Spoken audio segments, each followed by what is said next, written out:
महादेव हर। श्रीमद् जगद्गुरु पंचाचार्य महाराज की जय। श्रीमद् जगद्गुरु डॉक्टर चंद्रशेखर महाराज की जय। जय मंगलम जय हर नमः पार्वती पतये शिव हर हर हर महादेव हर।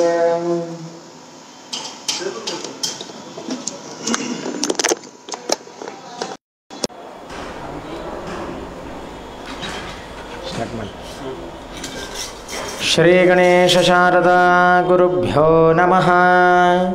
हरः ओम। पंचानन मुखोद्भूतान् पंचाक्षरमनोपमान् पंचसूत्रकृतो वन्दे पंचाचार्यान् जगद्गुरून्। विश्वेशलिङ्गसम्भूतं विश्वविद्याविबोधकं विश्ववन्द्यं सदा वन्दे विश्वाराध्यं जगद्गुरुम्। शिवाचार्यवरेण्याय शिष्यवात्सल्यमूर्तये श्रीचन्द्रशेखरेन्द्राय शिवाय गुरवे नमः। गुरुर्ब्रह्मा गुरुर्विष्णुः गुरुर्देवो महेश्वरः गुरुः साक्षात् परब्रह्म तस्मै श्री गुरवे नमः। गुरवे सर्वलोकानां भिषजे भवरोगिणां निधये सर्वविद्यानां दक्षिणामूर्तये नमः। वागर्थाविव सम्पृक्तो वागर्थप्रतिपत्तये जगतः पितरौ वन्दे पार्वती परमेश्वरौ। श्रीगुरुभ्यो नमः। हरः ओम। शन्नो मित्रः शं वरुणः शन्नो भवत्वर्यमा शन्न इन्द्रो बृहस्पतिः शन्नो विष्णुरुक्रमः। नमो ब्रह्मणे नमस्ते वायो त्वमेव प्रत्यक्षं ब्रह्मासि त्वमेव प्रत्यक्षं ब्रह्म वदिष्यामि ऋतं वदिष्यामि सत्यं वदिष्यामि तन्मामवतु तद्वक्तारमवतु अवतु माम् अवतु वक्तारम्। ओम शांति शांति शांतिः। श्री श्री श्री लिंगैक्य जगद्गुरु वीरभद्र शिवाचार्य महास्वामी विरचित शिव पंचविंशति लीला शतकम्। अथ चंद्रधारण लीला। भूयस्तेषु हराज्ञया जलनिधिं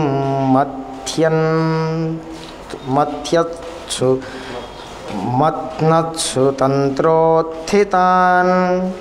श्रीगोवाजिगजाप्सरस्तरुगणान् चिन्तामणिं कौस्तुभं संगृह्य स्वयमर्पितं हरिर्मुखैर्खेवैर्विधुं यो मुदा मूर्धालङ्करणं चकार शिशुभृन्मौलिं मौलिः स कुर्यात् सुखं मौलिः स कुर्यात् सुखम्। ओम शांति शांति शांतिः। श्रीमद्जगद्गुरु पंचाचार्य महाराज के जय। काशी विशालाक्षी अन्नपूर्णा समेत विश्वनाथ भगवान के जय। जगद्गुरु विश्वाराध्य शिवाचार्य महाराज के जय। जगद्गुरु वीरभद्र शिवाचार्य महाराज के जय। जगद्गुरु विश्वेश्वर शिवाचार्य महाराज के जय। जगद्गुरु डॉक्टर चंद्रशेखर शिवाचार्य महाराज की जय। समस्त साधु संत महाराजों की जय। जय मंगलम जय हर नमः पार्वती पतये शिव हर हर हर हर महादेव हर।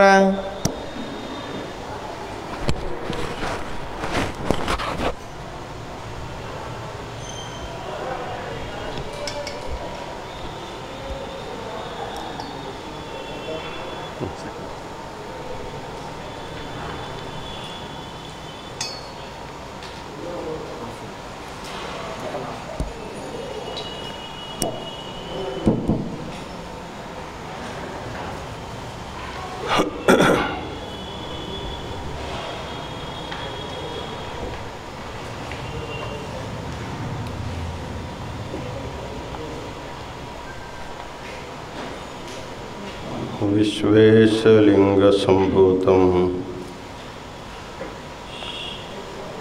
विश्वविद्याविबोधकं विश्ववन्द्यं सदा वन्दे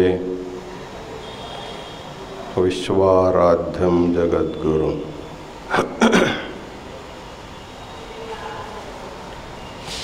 काशी ज्ञान सिंहासन के अनादि गुरु परंपरा को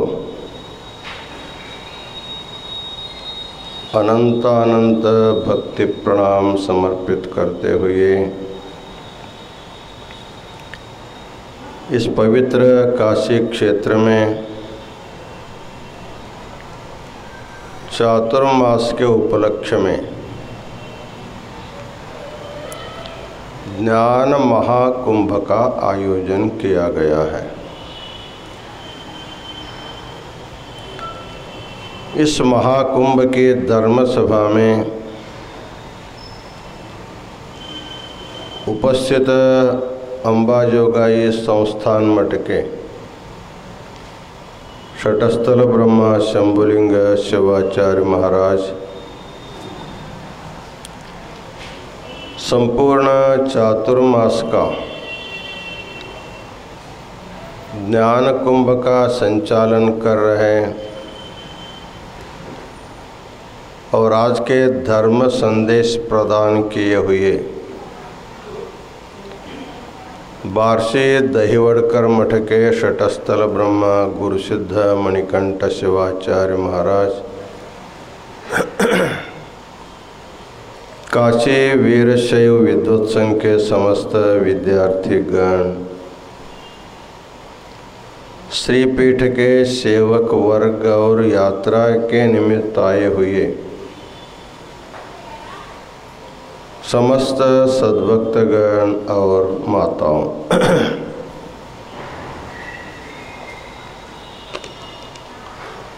इस पवित्र चातुर्मास में काशी महापीठ के पूर्व जगत गुरु लिंगैक्य वीरभद्र शिवाचार्य महास्वामी जी के द्वारा विरचित शिव पंचविंशति लीला शतकम के बारे में प्रतिदिन एक लीला के बारे में हम लोग चर्चा करते सुन रहे हैं। आज की जो लीला है वो चंद्रधारण लीला।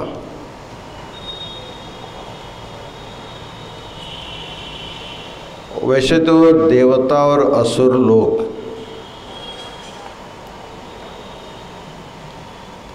ये दोनों भाई भाई है। कश्यप ऋषि के सभी पुत्र हैं, लेकिन दोनों की माता अलग अलग है। कुछ लोग दिति के पुत्र हैं, वो दैत्य कहलाते हैं। कुछ लोग अदिति के पुत्र हैं, वो देवता कहलाते हैं। इन दोनों भाई भाइयों में बंटवारे के बारे में हमेशा झगड़ा होता ही रहा है। आजकल हम संसार में देखते हैं भाई भाई, सगे भाई भाई शत्रु के जैसे झगड़ा करते हैं। जमीन के लिए और बाकी संपत्ति के लिए इतना झगड़ा करते हैं, इतना झगड़ा करते हैं, सुप्रीम कोर्ट तक चले जाते हैं। उसमें कितने वंश ऐसे में चला जाता है, फिर भी झगड़ा समाप्त नहीं होता। इसलिए कहा जाता है जो दायादी होते हैं, भाई बहन के रूप में, जो एक परिवार में एक माता पिता से जन्म लेते हैं,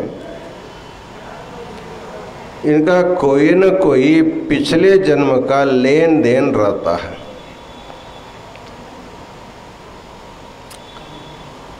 इसलिए संसार क्या चीज़ है तो कहते हैं संसार तो लेन देन की मंडी है। कुछ लोग बेचने आते हैं, कुछ लोग खरीदने आते हैं। संसार में इसके अतिरिक्त कुछ भी नहीं होता है। ये जो लेन देन व्यवहार है केवल इसी जन्म के लिए सीमित नहीं रहता है। ऋणानुबंध रूपेण सती पुत्र सुतादयः। किसी का कोई सती होती है, किसी का कोई पति होता है, किसी का कोई पुत्र होता है, पुत्री होती है, स्नुषा होती है, जामाता होता है। ये जो भी किसी न किसी व्यावहारिक जो संबंध होता है, संबंध का कारण इतना है कि उनसे कुछ लेन देन जो बाकी है उसको पूरा करने के लिए हम लोगों को एक ही जगह जन्म लेना पड़ता है। ऐसे पिछले जन्म में बहुत से लोग अपना शत्रु भी होते हैं, कुछ लोग मित्र भी होते हैं। जिसका पिछले जन्म में हमारे साथ जो शत्रुता पूरा नहीं हुआ है उसको पूरा करने के लिए फिर हमारे साथ उसका जन्म होता है। किसी का मित्र संबंध का जो लेन देन व्यवहार था वो पूरा नहीं हुआ होगा, उसके लिए पूरा उनको जन्म लेकर के मित्रता का व्यवहार करना पड़ता है। हम लोग प्रायः देखते हैं संसार में मित्र के जैसे रहने वाले भाई बहन बहुत कम होते हैं, लेकिन शत्रु के जैसे ही व्यवहार करने वाले भाई बहन जो है बहुत होते हैं। तो इस प्रकार पिछले जन्म के ऋण संबंध को मिटाने के लिए इस जन्म में सबको आना पड़ता है। इस जन्म में नहीं मिटता है तो फिर अगले जन्म, ऐसे अनेक जन्मों में हमको केवल लेन देन व्यवहार समाप्त करने के लिए बार बार आना पड़ता है। जब लेन देन व्यवहार बंद होगा, समाप्त हो जाएगा, तब उसको मुक्ति होती है। ऋण संबंध मुक्त हो गया तो मुक्ति होती है।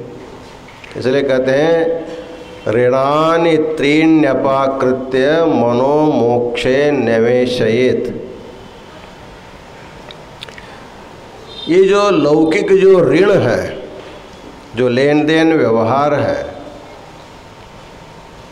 जब तक वह पूर्ण नहीं होता तब तक उसको मुक्ति नहीं मिलती। ऋणानि त्रीण्यपाकृत्य मनो मोक्षे निवेशयेत्।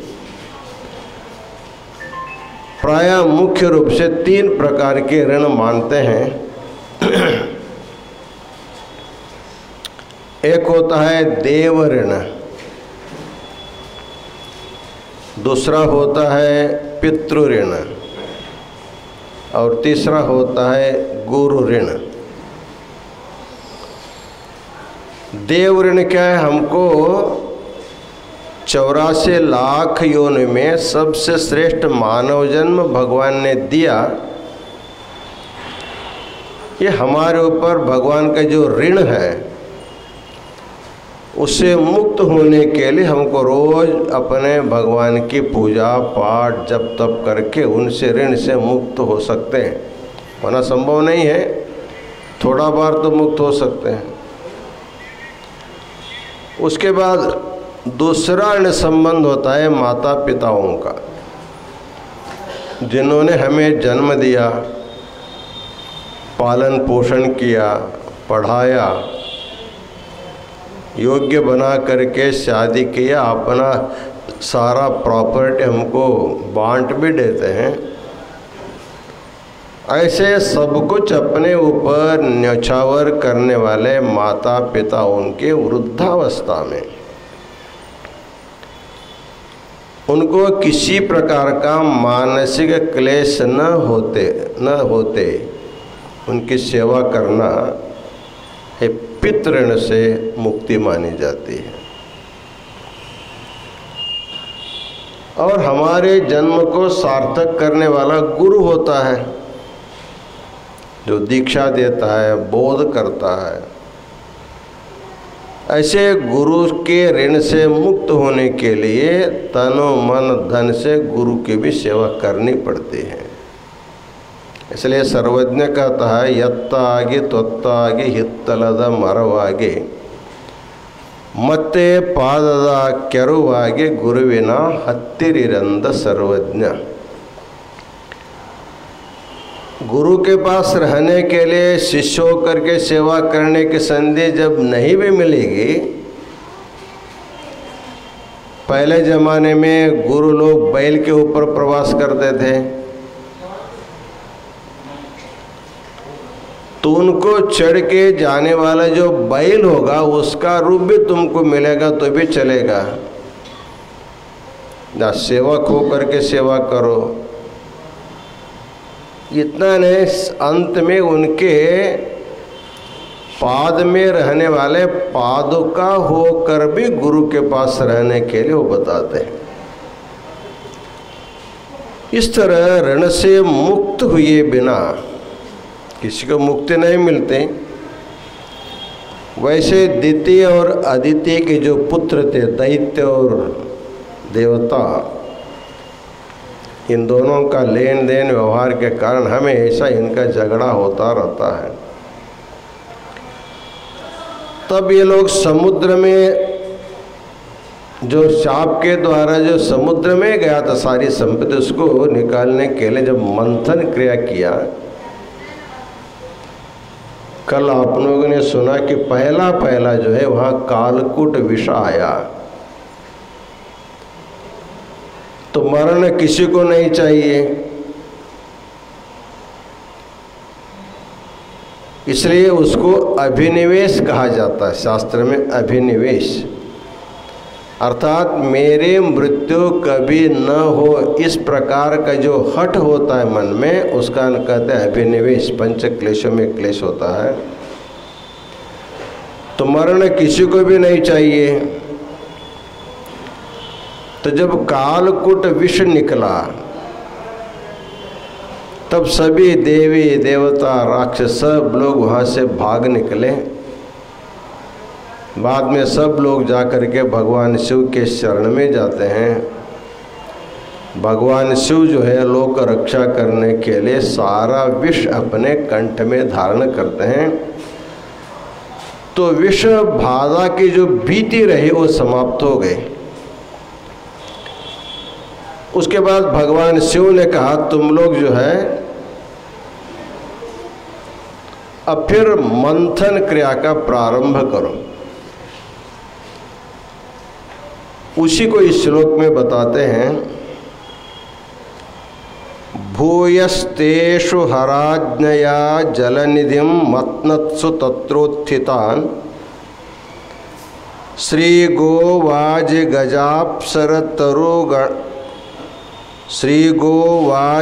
गजाप्सरस्तरुगणान् चिंतामणिं कौस्तुभं संगृह्य स्वयमर्पितं हरिमुखैर्देवैर्विधुं यो मुदा मूर्धालंकरणं चकार शशिभृन्मौलिस्स कुर्यात् सुखम्।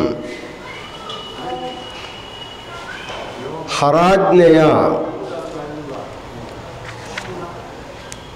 जब जो है विष का भीति जब निकल गई,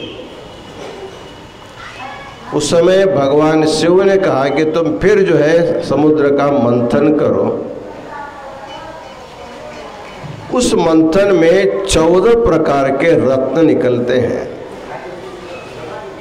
उच्चैश्रवा घोड़ा निकलता है, ऐरावत हाथी निकलती हैं, अप्सराएं निकलती हैं, महालक्ष्मी का अवतार होता है, और कामधेनु, कल्पवृक्ष, कौस्तुभ मणि जैसे अत्यंत अमूल्य अनेक रत्न जो है वहाँ से प्रकट हो जाते हैं। जैसे जैसे एक एक रत्न प्रकट होते रहे, सभी देवी देवता उसके लिए दौड़ते रहे, मुझे वो चाहिए, मुझे ये चाहिए। विष आने पर सब भाग गए। जब लक्ष्मी आई, विष्णु भगवान दौड़ के गया, ये मुझे चाहिए। जब ऐरावत आया, इंद्र दौड़ते गया, ये मुझे चाहिए। जब उच्चैश्रवस घोड़ा आया, उसको लेने के लिए बलि गया, उन्होंने उसको प्राप्त किया। इस प्रकार मौल्यवान ऐश्वर्यों को पाने के लिए मैं तो ऐसे करते करते सब लोग दौड़ दौड़ करके सभी पा लिया। उसके बाद जब चंद्रमा उदित हुआ, तब सारे देवता असुरों ने विचार किया, अरे जिसकी कृपा से हम जीवित बच गए, यदि भगवान से हालाहल का पान नहीं किया होता, हम लोग मर गए होते। ये सारी संपत्ति हमको मिलता भी नहीं था। लेकिन हम लोग सब बांट गए, लेकिन जिसको देना था पहले उसको कुछ भी नहीं दिया। विष देने के बाद एक अच्छी वस्तु उनको देना चाहिए। इसलिए शास्त्र का नियम है, जो भी अच्छा से अच्छा वस्तु या खाद्य पदार्थ, वस्त्र हम लोग जब लेते हैं अपने पहनने के लिए, उसको भगवत अर्पण करने की एक परंपरा है। चाहे वस्त्र होगा उसको भगवत अर्पण करना पड़ता है। जब आहार तैयार होता है उसको खाने से पहले अपने इष्ट देव को नैवेद्य दिखाना पड़ता है। तो भगवान को अर्पण करने से भगवान तो उसको स्वीकार नहीं करता है, उसको भोगता नहीं है, क्योंकि भगवान शिव जो है वो नित्य तृप्त है, निरंजन है, और सारे वस्तु उन्हीं का है। वो अपने लिए नहीं बनाया, सृष्टि जीवों के लिए बनाया।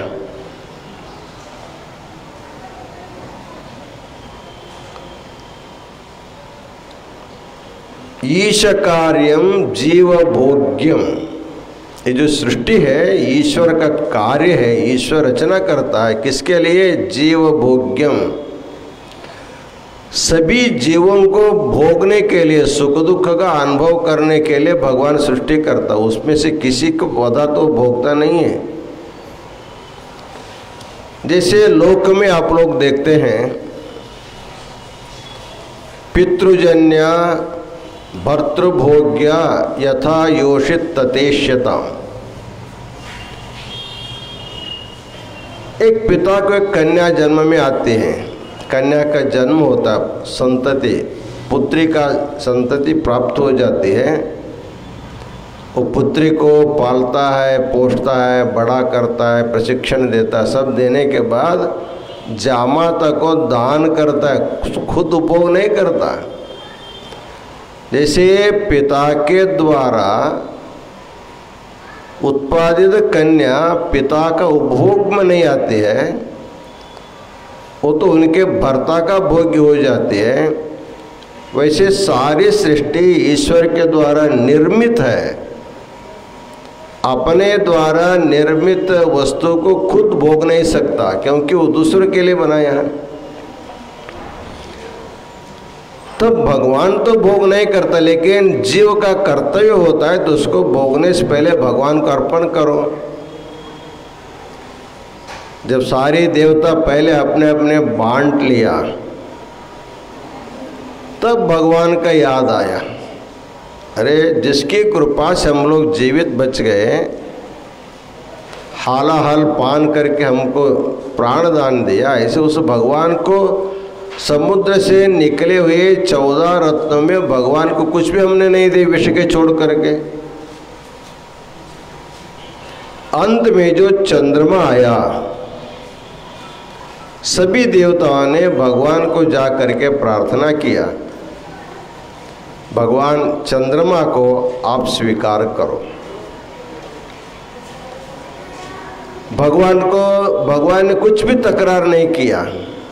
देवासुर तकरार करते, झगड़ा करते, बांट लिए थे, लेकिन भगवान ने कुछ नहीं बोला, चुपचाप रहा। जो दिए उसको स्वीकार किया, अपने मस्तक पर धारण किया। इसलिए भगवान शिव को चंद्रधरा बोला जाता है। उसको चंद्रशेखर कहा जाता है, विधुशेखर कहा जाता है, सुधांशु शेखर कहा जाता है। इस प्रकार चंद्र को अपने मस्तक पर भूषण करके देवताओं ने सोचा भगवान ने विष पान किया है, विष की गर्मी उनको सताती होगी, इसलिए उनके मस्तक पर नेचुरल एयर कंडीशन हमेशा हमेशा जब रहेगी तो आराम से रह सकता है, उसको कोई तकलीफ नहीं होगा करके चंद्र को दिया। भगवान चंद्र का धारण किया। इस किताब में जगतगुरु महास्वामी जी इतनी इसकी कथा लिखा है, लेकिन अन्यत्र पुराणों में इसका अलग भी एक कथा है। चंद्र धारण लीला का कहा जाता है जो दक्ष प्रजापति था, दक्ष प्रजापति, उनको 60 कन्याएं थी। एक नहीं, दो नहीं, 60 कन्याएं थी।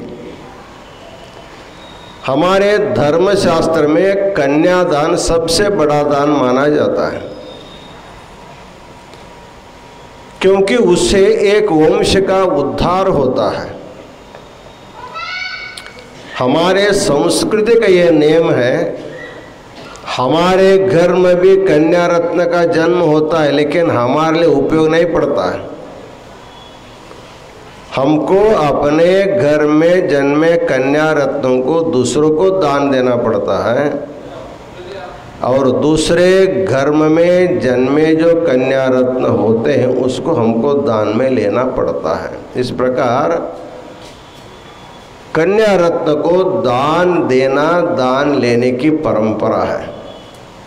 इसलिए सभी दानों में कन्यादान सबसे श्रेष्ठ दान माना जाता है। दक्ष प्रजापति को एक नहीं, दो नहीं, 60 कन्याएं थी। उन्होंने सभी देवी देवताओं को अपने कन्यादान दिया। उनके जो 27 कन्या सबको देने के बाद 27 कन्या उनकी बची थी।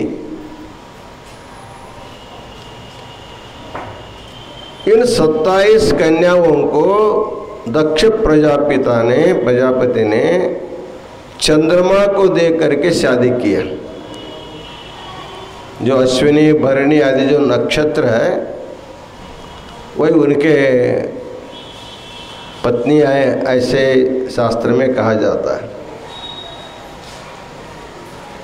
इतने पत्नियों के साथ शादी करने के बाद उसकी बुद्धि स्थिर कैसे रहेगी?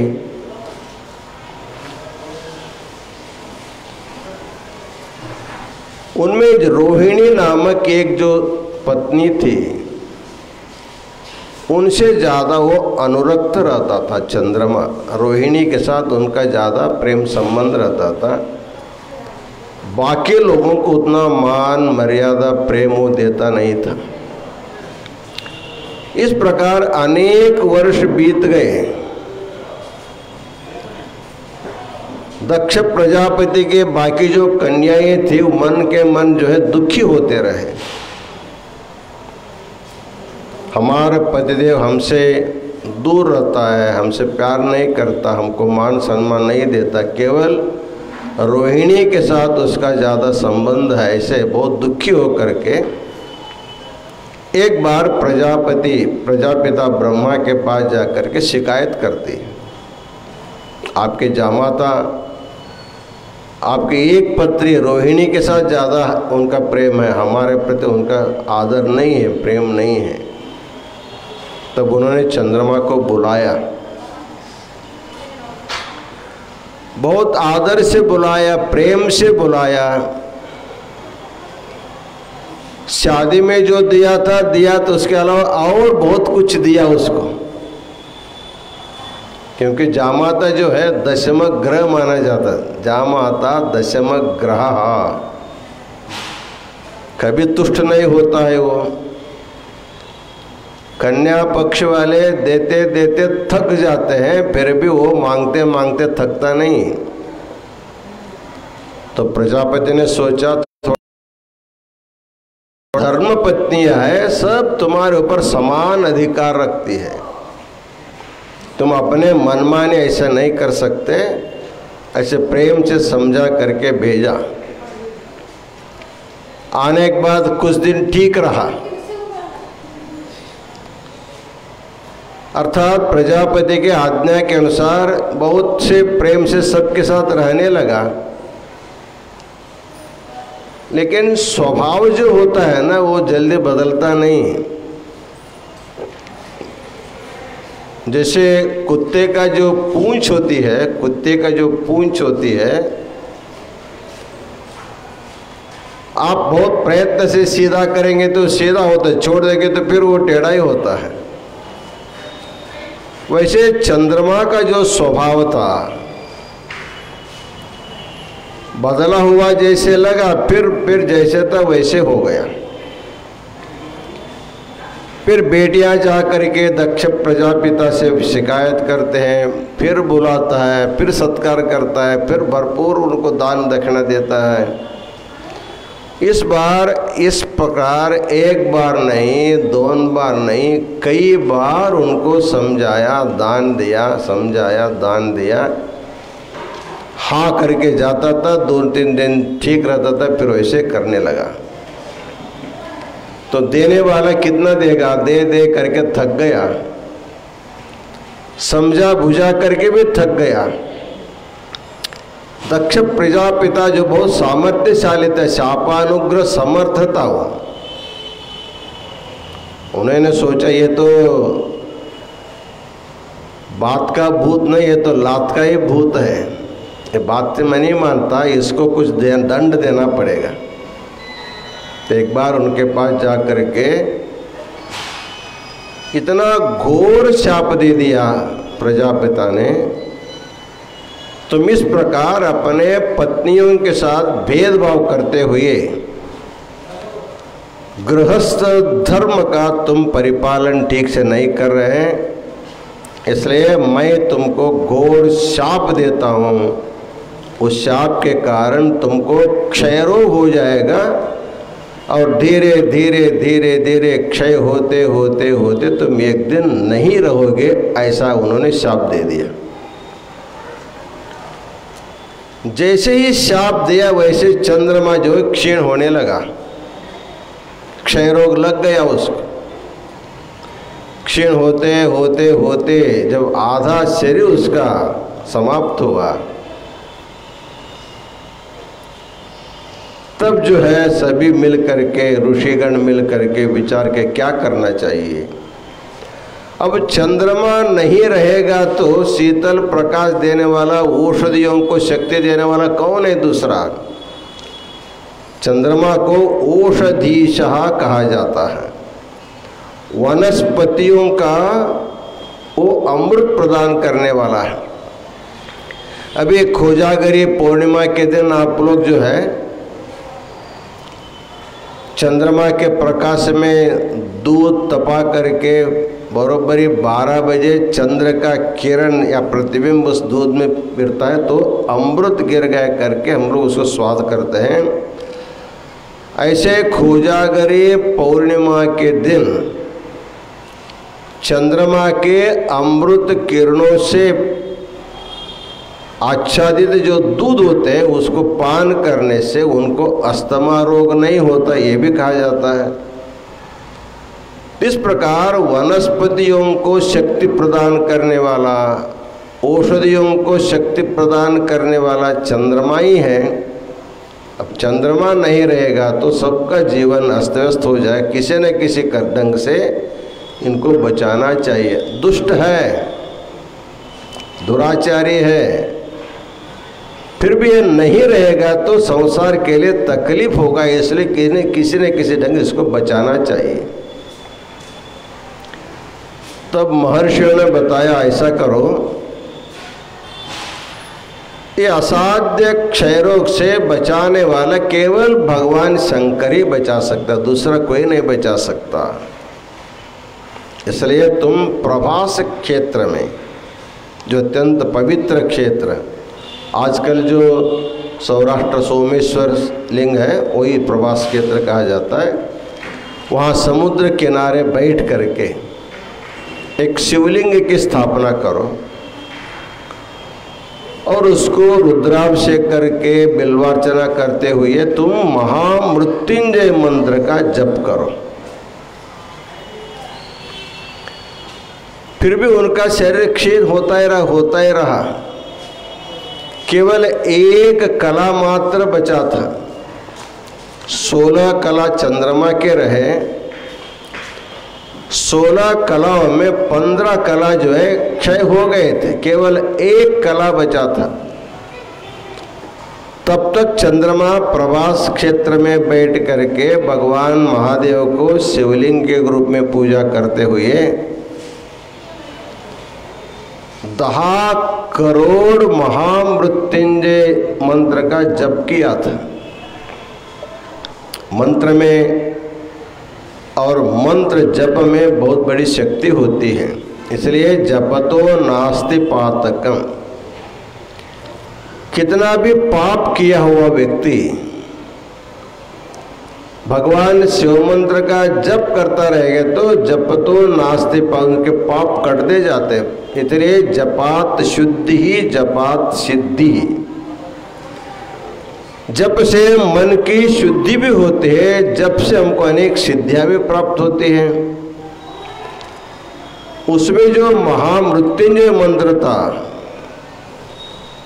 मुर्कंडो महर्षि का जो पुत्र था मार्कंडेय, उनको जो केवल 16 साल का उम्र मिला था, 16वें साल में वो मरने वाला है ऐसे उनको मालूम हो जाने के बाद वो भी एक शिव मंदिर में बैठ करके महामृत्युंजय मंत्र का जप किया था। उस समय भगवान शिव प्रकट हो करके यम को शिक्षा दे करके मार्कंडेय को बचाया था। इतना ही नहीं, मार्कंडेय को चिरंजीवी होने का वरदान भी भगवान शिव ने दिया था। लोगों ने कहा देखो मार्कंडेय इसी मंत्र का जप करके वो मृत्युंजय हो गए, वो अजर अमर हो गए, चिरंजीवी हो गए।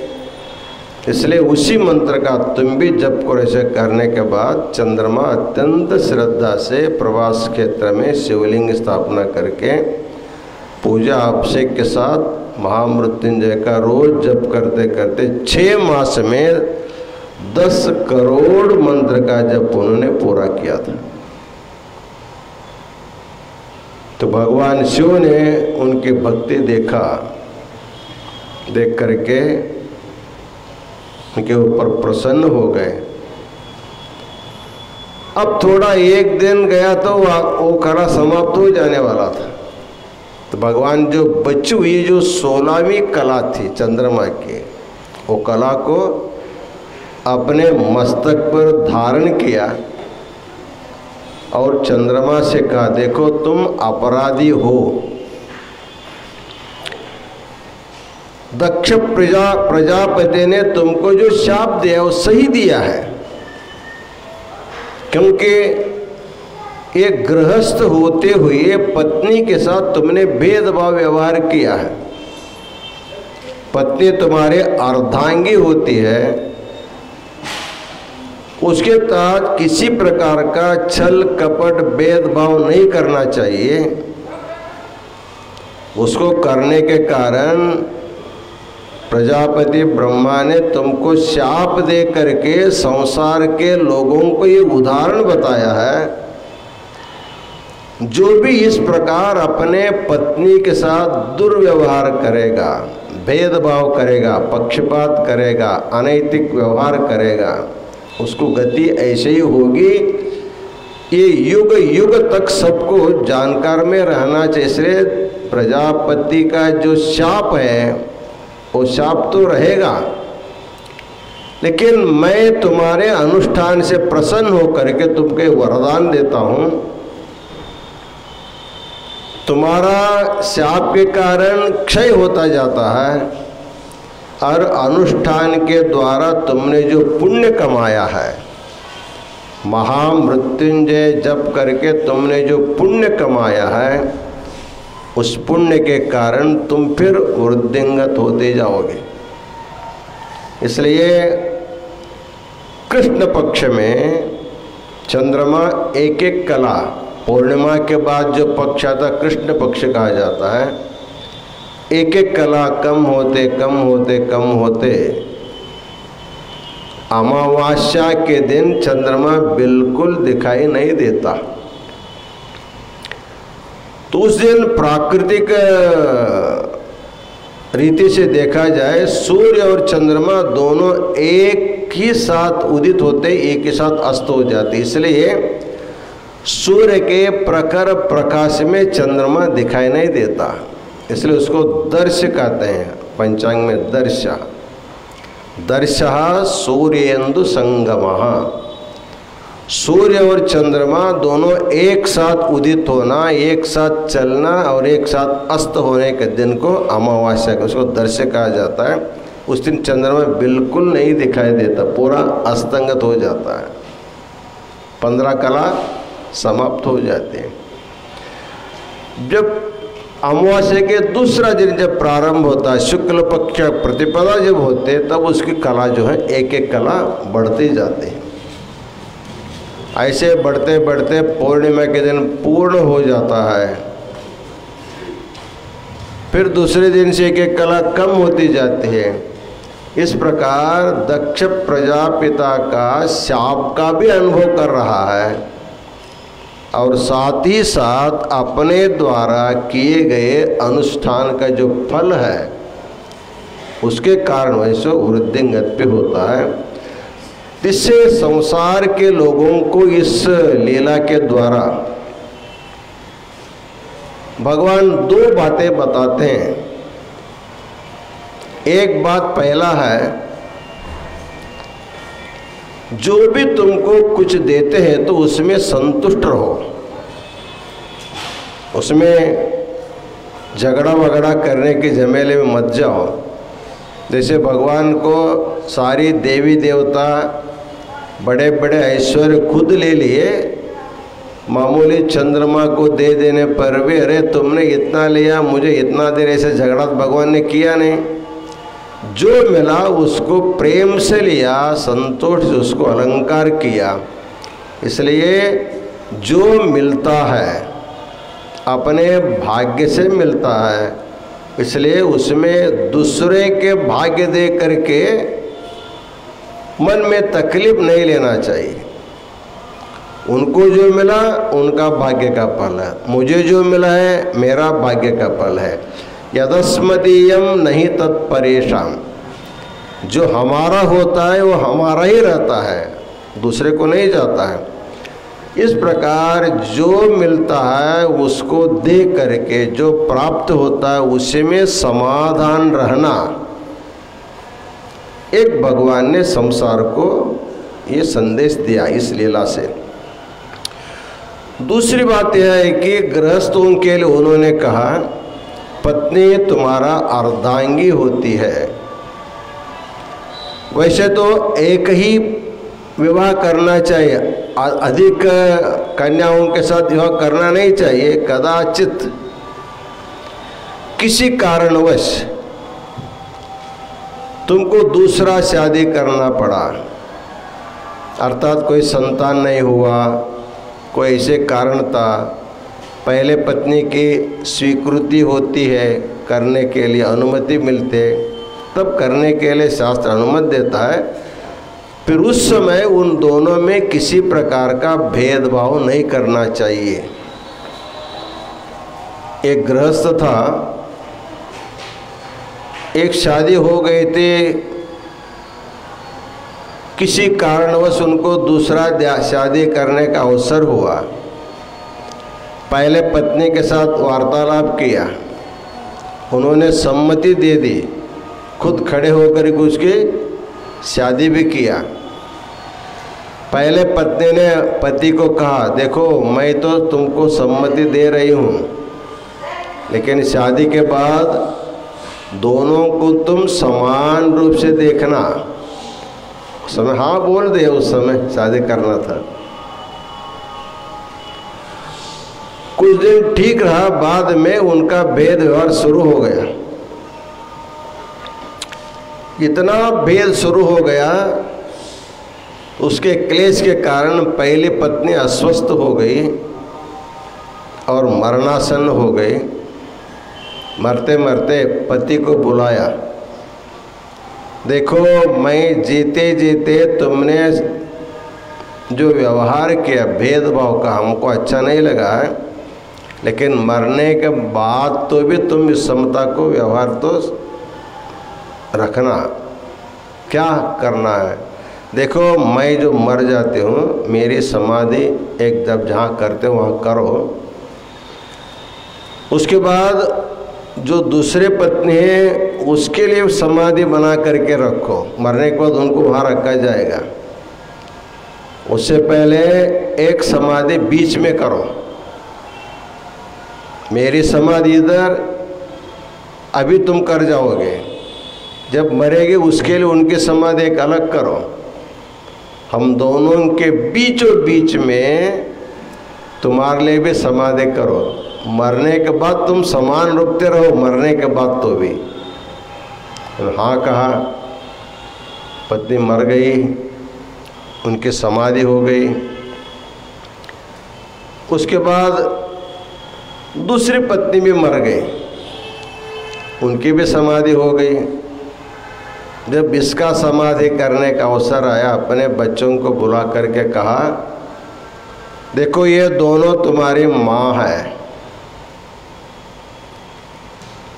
दोनों की इच्छा है कि मेरी समाधि बीच में होना चाहिए, बीच में करना, लेकिन थोड़ा सा ये जो छोटी पत्नी थी उनके तरफ थोड़ा ज़्यादा रखना, एकदम बीचे बीच में नहीं करना। मतलब कहने का तात्पर्य है, जीते जीते तो समता व्यवहार तो कर नहीं पाया, और मरने के बाद भी वो नहीं चाहता है। ऐसे विषम बुद्धि का जो गृहस्थ होगा उनको घोर पाप लग सकता है। इसलिए इस लीला के द्वारा, चंद्र धारण लीला से भगवान ने एक उपकार किया। यदि भगवान चंद्र के ऊपर प्रसन्न होकर के चंद्रमा को धारण नहीं किए होते, हमको चंद्र को देखने को नहीं मिलता, वनस्पतियाँ सब जो है शक्तिहीन हो जाती थी। तो भगवान ने कृपा करके चंद्रमा को जीवित रखा, साथ ही संसार को बोला, देखो चंद्रमा ने इस प्रकार पत्नी के साथ भेदभाव व्यवहार करने का क्षयग्रस्त हो गया है, वैसे पाप किसी को करना नहीं चाहिए। इस संदेश को देने के लिए भगवान ने चंद्र धारण लीला का आविष्कार किया है। इस प्रकार पुराणों में अलग अलग कथाएं हैं। जो भी हो, भगवान कृपालु है। जो भी कितना भी पापी दोषी दुष्ट व्यक्ति भी होगा, उनके शरण में जो जाता है उनका उद्धार भगवान करता है। यही इस लीला का मुख्य अर्थ है। इन्हीं वचनों के साथ आज का आशीर्वचन पूर्ण करते हैं। ओम शांति शांति शांति।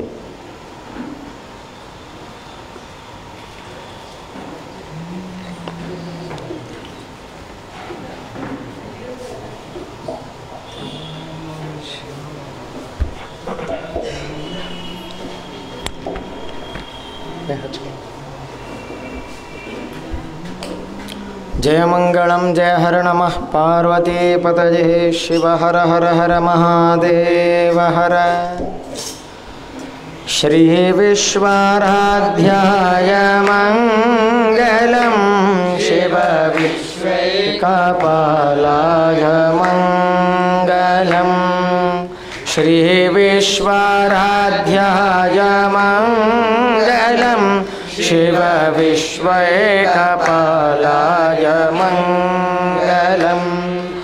विश्वेशजाताय विश्वादिबीजाय श्री विश्ववन्द्याय मंगलम शिव विश्वैकपालाय मंगलम। चरवृन्दवन्द्याय मंगलम वरचरणेते बोधाय मंगलम। गुरुरूपधाराय गुरुराजिराजाय परिपूर्णदेहाय मंगलम शिव विश्वैकपालाय मंगलम। भवमूलभङ्गाय मंगलम शिव शिवलिङ्गसंगाय मंगलम। भवमङ्गलाङ्गाय शिवपिङ्गचूडाय कवितुङ्गसेव्याय मंगलम शिव विश्वैकपालाय मंगलम। काशीपुरेशाय मंगलम कविकाशीनाथेशाय मंगलम। क्लेशापहाराय पाशप्रमोचाय श्रेष्ठाधिमान्याय मंगलम शिव विश्वैकपालाय मंगलम। श्री विश्वाराध्याय मंगलम शिव विश्वैकपालाय मंगलम शिव विश्वैकपालाय मंगलम। कर्पूरगौरं करुणावतारं संसारसारं भुजगेन्द्रहारं सदा वसन्तं हृदयारविन्दे भवं भवानी सहितं नमामि। सानन्दमानन्दवने वसन्तम् आनन्दकन्दं हृतपापवृन्दं वाराणसीनाथमनाथनाथं श्रीविश्वनाथं शरणं प्रपद्ये। श्रीविश्वनाथं शरणं प्रपद्ये। विश्वेशलिङ्गसम्भूतं विश्वविद्याविबोधकं विश्ववन्द्यं सदा वन्दे विश्वाराध्यं जगद्गुरुं। जयमङ्गलं जय हर नमः पार्वतीपतये शिव हर हर हर महादेव हर। श्रीमद् पंचाचार्य महाराज के काशी विशालाक्षी अन्नपूर्णा समेत विश्वनाथ भगवान के जय। जगद्गुरु विश्वाराध्य शिवाचार्य महाराज के जय। जगद्गुरु विश्वेश्वर शिवाचार्य महाराज की जय। जय मंगलम जय हर नमः पार्वती पतये।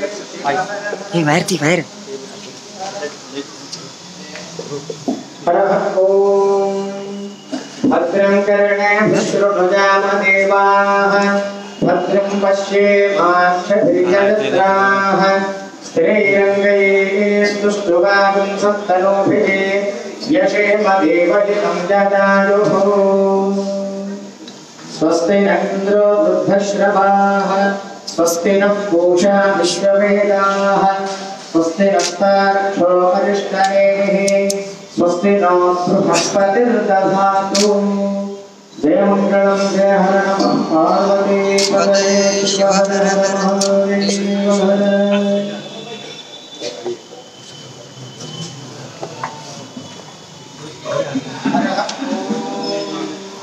सहस्रशीर्षा पुरुषः सहस्राक्ष सहस्रपाद भूमिं विश्वतो कृत्वा अत्यतिष्ठदशाङ्गुलं पुरुष एवेदं सर्वं यद्भूतं यद्भव्यं त्वां तत्त्वशेषानः यदन्नेनातिरोहते एतावानस्य महिमा अतो जायाग्निश्च पूरुषः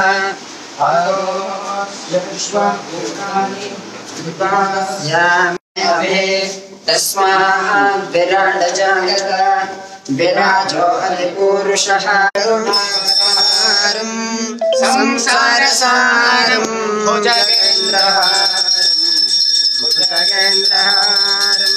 सदा वसन्तं हृदयारविन्दे भवं भवानी सहितं नमामि भवं भवानी सहितं नमामि। ॐ हिरण्यपात्रं मधो पूर्णं दधाति मधव्यो सानीति एकधा ब्रह्मण उपहरति एकथैव यजमान आयुस्तेजो दधाति।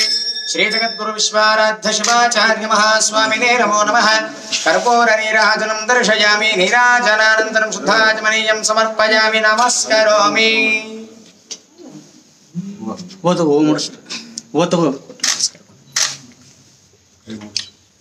हरः ॐ आवो राजानमध्वरस्य रुद्रगुं होतारगुं सत्ययजगुं रोदस्य अग्निं पुरातन इत्नोरचित्ताधिरण्यरूपमवसे कृणुध्वम्।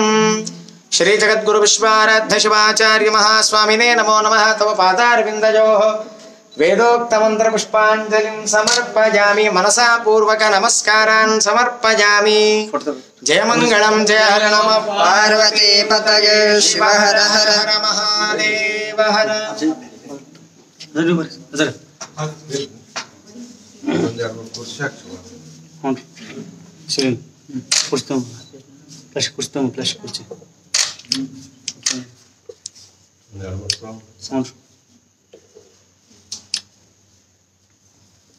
हमारे मूल गद्दी है ये वीरशैव धर्म के ये मूल संस्था स्टेट के जगद्गुरु विश्वाराध्य जी उनके संजीवनी समाधि है।